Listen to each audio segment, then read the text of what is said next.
everyone, it's Helen here, and I just want to run through a little something that we do in classes that really brings our attention to our balance.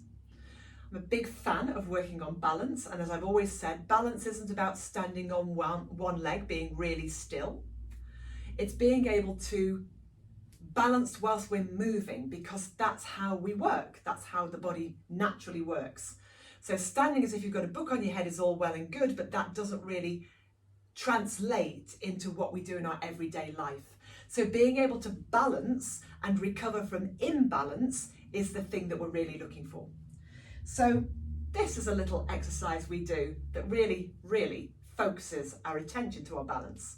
Bring your feet about hip distance apart and allow yourself to settle into the center so you feel like you've got a good balance through the feet. So all your little toe pads are down, the ball of the big toe, the ball of the little toe, and the center of the heel. And you can feel that you're lifting your instep without rolling onto your outstep.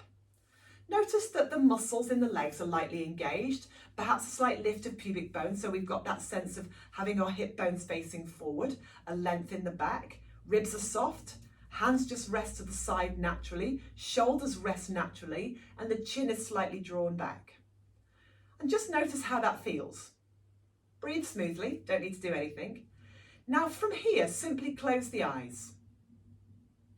And when you close the eyes, do you feel a little sway? Perhaps you just notice yourself rocking forward and back, a little bit side to side, possibly even into a slight circle. So just notice that little bit of movement that you get the moment you close your eyes. It's a good sign, means you're not dead. And then allow the eyes to open. Okay, remember that sensation. Take the feet a little further apart and then just start to sway from foot to foot. Just go from foot to foot.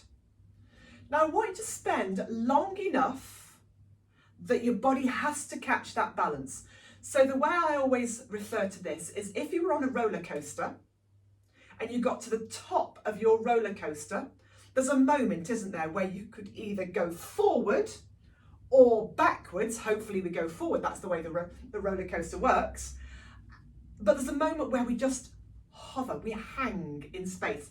And that's what we're looking for here, that moment where you just hang before you naturally go. And I want you to make that as broad as possible. So how far can you go without losing your balance?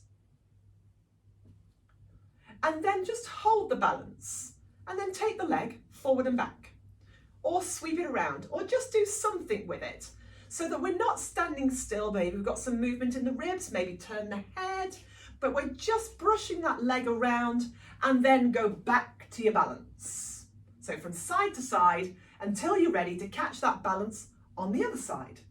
And then again, just move it around. If you need your fingertip touch against the wall, then that's okay.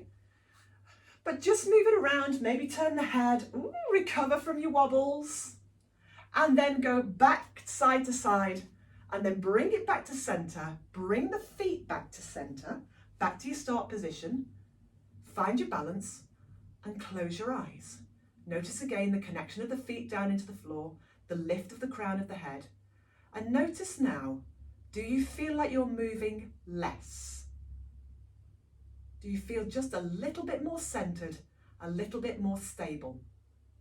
Has your internal GPS, your internal center of gravity, settled to hold you more stable? And then allow the eyes to open, give yourself a little shake out. So generally, most people would find that they're a little bit more balanced. They feel much less sway after they've done that balance activity, so that their body has switched on that natural ability to hold them still and stable. Not rigid, but still and stable. Have a go at that and see what you think and let me know. All right, I'll speak to you soon.